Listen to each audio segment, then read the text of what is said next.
I'm lying in a hospital bed in Denver, Colorado, chills and pain wrapping around my core in waves. My phone buzzes. I glance at the screen. It's him, Brandon Cole. The message reads, "Maybe it wasn't meant to be." Then I see another string of texts. From him to someone else. Finally, we're free. My heart rips wide. Our future, our plans dissolved in a single shot. I am bleeding. I am numb. My world tilts. Just hours ago, I found out I was losing the baby. The loss, the empty promise of victory, all of it collapsing in one clinical moment. I needed him, his hand, his voice, his proof that we were still a team. Instead, silence. Then betrayal. I'm Avery Marshall, 29, living in Denver. I met Brandon back in college. We'd grown into a couple who seemed unstoppable. We moved in together last year, leased a small loft downtown near Rhino. Late nights, messy takeout containers, laughter echoing off bare brick walls. We decided we were ready. The ultrasound had given us hope. We painted names on sticky notes, laughed at nursery designs. It felt real. Something didn't feel right one morning. Sharp cramps. Fear-tinged. I drove myself to the ER. After waiting half the day, the doctor's words cut through me. "I'm sorry. You're having a miscarriage." My phone buzzes again. "Brandon, I'll be late. Backlogged at work." I held back tears. I needed him here. He arrived 2 hours later. Distant. Expression blank. He kissed my forehead, asked how I felt. I told him I was scared. He said, "Maybe this is a sign." A sign? Of what? A few days later, I dragged myself home. I unlocked the door. Half-empty apartment. Our TV, gone. The couch, missing. My jewelry box, empty. I stare at the bare walls. Our pictures gone. I call his name. No answer. I log into his account on my phone, just to check. And there it is. Messages between Brandon and someone named Lila Harper. We're finally free. I can't wait to start fresh. Just tell Avery it's over. My blood runs cold. He'd been living a double life with Lila. The entire time, I thought we were building something real. I fume. I cry. I lie awake nights replaying every conversation, every win and why and what did I miss. Then one morning, I decided I'm not going to beg him back. I'm going to show Lila the full truth. I found her on social media. I slowly pieced together her schedule, where she lives in Fort Collins, Colorado. I flew there. I sat across from her in a cafe. I had my phone open with screenshots of their texts. I showed her my hospital discharge papers, my lost baby certificate, my hospital wristband. She stared. Her face went white. "What do you want from me?" she asked, voice trembling. I smiled and told her, "That story continues. If you're watching this, what would you do in this situation? Comment below your thoughts on betrayal, and don't forget to like and subscribe for what's coming next." When I walked away from that cafe, something inside me changed. The pain wasn't gone, but the power shifted. I wasn't a victim anymore. I was someone who knew the truth, and I was ready to use it. Lila Harper wasn't what I expected.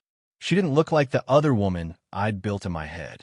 She looked tired, confused, a little pissed. When I dropped the hospital wristband on the table, she recoiled. I showed her the medical file, the screenshots of Brandon's text to her while I was miscarrying. Her hands trembled as she scrolled. "Wait, this was when you were still with him. We lived together. That apartment he left half empty? That was mine too."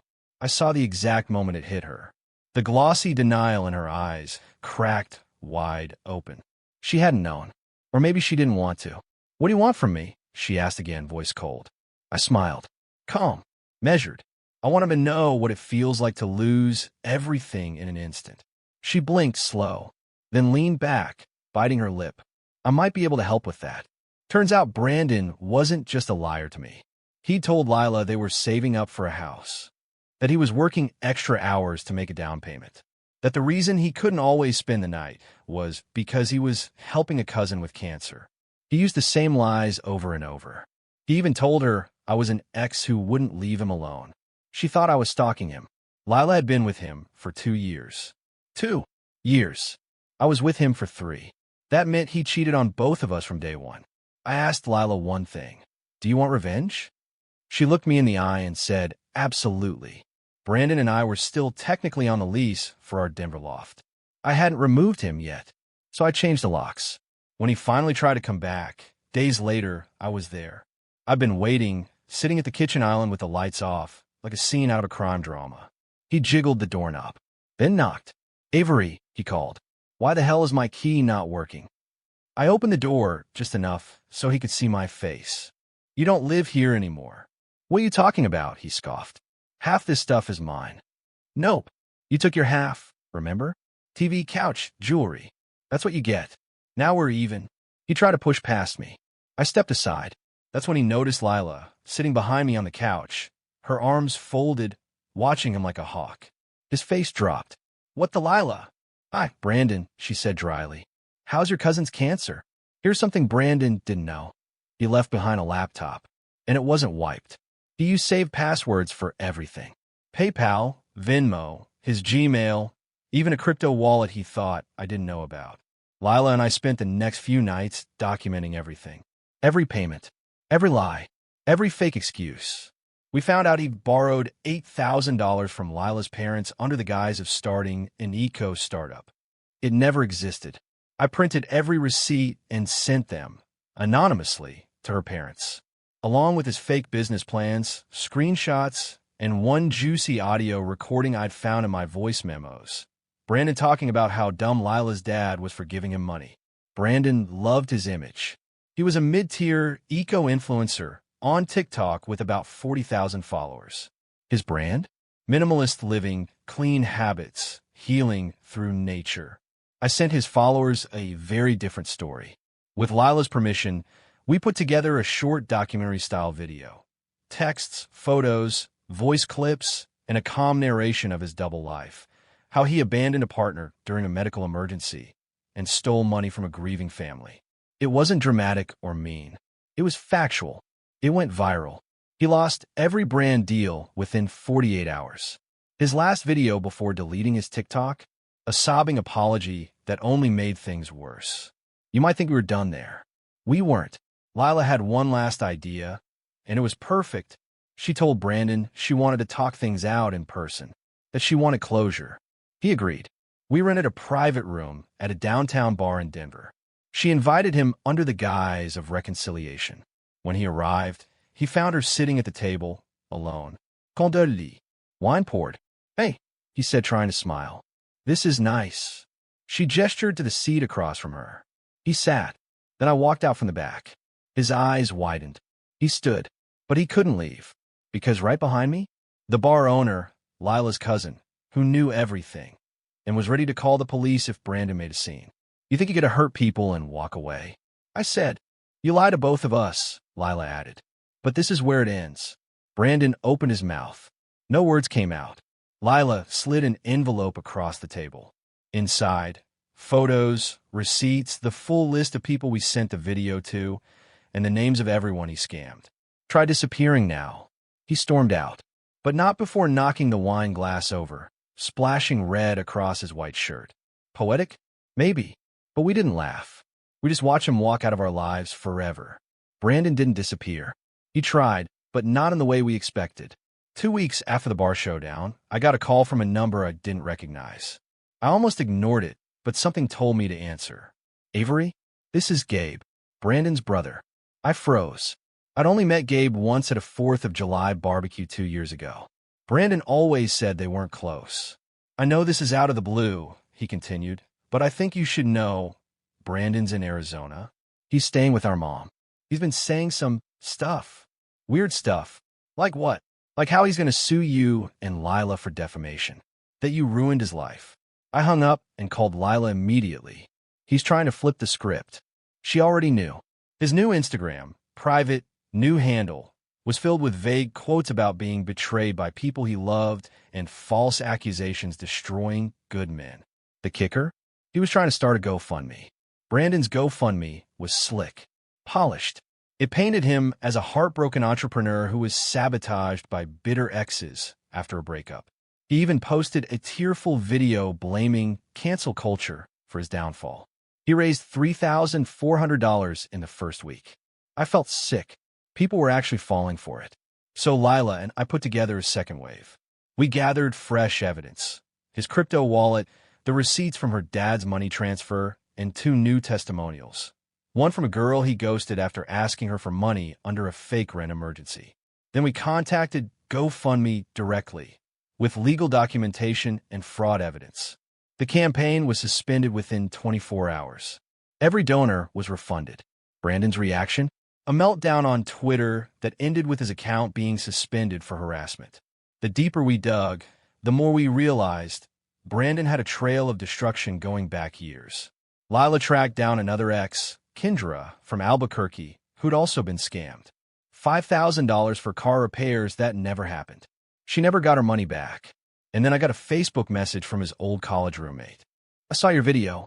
He still owes me $1,200 from 6 years ago. I never forgot. We created a group chat.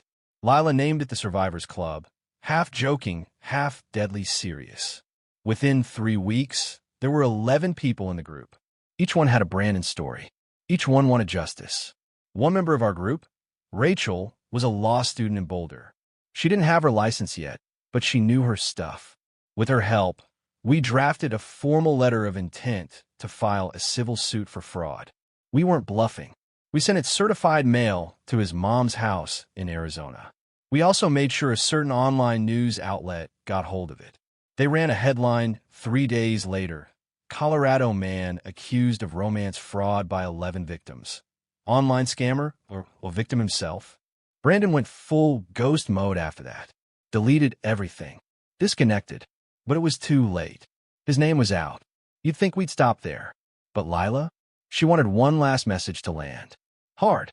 She contacted a local Denver artist, someone who specialized in public street installations with social commentary. You know the type. And one weekend, just outside the old apartment Brandon and I used to share, a new mural appeared. A giant, haunting image of a man with 2 faces. One smiling, one hollow-eyed. Above it, bold letters read, "Con artist, don't be his next story." The mural had a QR code at the bottom. It led to a link tree with every story from the group. We didn't just get revenge. We created a legacy. Brandon may be hiding, but everywhere he goes, his past follows. And we made sure of it. It was a rainy Tuesday afternoon when I heard the knock. 3 slow, deliberate thuds. I wasn't expecting anyone. Lila was out of town visiting family. No deliveries. No maintenance scheduled. When I opened the door, there was a woman standing there, mid-40s, shoulder-length dark hair, serious eyes. "Are you Avery Marshall?" she asked. "Yeah. Can I help you?" She held out a business card. Detective Laura Cruz, Financial Crimes Division, Denver PD. My stomach flipped. "Can I come in? I need to talk to you. It's about Brandon Cole." I led her inside, offered her coffee, and sat across from her on the same couch Brandon once stole and then abandoned in a storage unit. Detective Cruz pulled out a small folder and opened it. Inside were several printed screenshots, some I recognized from our viral expose, others I didn't. "We've been tracking Brandon for a while," she said. "Your story lit a fire under a few dormant complaints. Apparently, there was already an open file on him, multiple allegations over the last 5 years. But nothing stuck. No one had enough proof. Until we came along. Your documentation and coordination with the other victims gave us a pattern. Enough for the DA to take a serious look." She paused, then added, "There's a warrant out for his arrest. Fraud. Guide fraude. Theft by deception." I blinked. "You're serious?" She nodded. "If we can find him." Brandon was off the grid. His mom claimed he left Arizona months ago. No phone activity. No credit card use. It was like he'd vanished. But the internet has a long memory. One night, Kendra, the ex from Albuquerque, sent a message in the Survivors Club group chat. "You guys, is this him?" It was a blurry selfie posted to a private Facebook hiking group. The man had a beard now, longer hair, and a baseball cap pulled low. But that jawline? That was Brandon. The post was geotagged, Sedona, Arizona. We handed it to Detective Cruz the next day. He was working under a fake name at a hiking gear shop, going by Derek. It took less than 48 hours for the police to close in. He tried to run. Of course he did, but they caught him trying to sneak out through a back alley behind the store. He was arrested on 6 counts of fraud, 2 counts of identity falsification, and one outstanding warrant for theft in another state. I watched the mugshot drop online. Even with the beard and dead eyes, it was him, caged, cornered, exposed. It was over. Local news picked up the story again. Romance grifter caught after exes unite online. The mural? They featured it in the segment. Lila and I were interviewed, anonymously at first, but we eventually went public. We told our story not out of revenge anymore, but as a warning. Brandon's bail was denied. He's still awaiting trial. The Survivors Club turned into a real support group. More women came forward. We added moderators, resources. A lawyer offered pro bono advice. It became bigger than Brandon. It became ours. I started over. I moved to a different neighborhood. Got a new job. Adopted a dog. Her name's June. She snores like a tractor and thinks every Amazon box is for her. And when people ask me why I seem so grounded, so calm, I smile and say, because I know what it feels like to be broken and to come back smarter, stronger, and with receipts. Have you ever had to take revenge on someone who thought they could get away with ruining your life? Drop your story in the comments. And if you stayed for the whole ride, make sure you hit like, subscribe, and share this with anyone who might need to be reminded. You're not crazy. You're just not easy to fool anymore.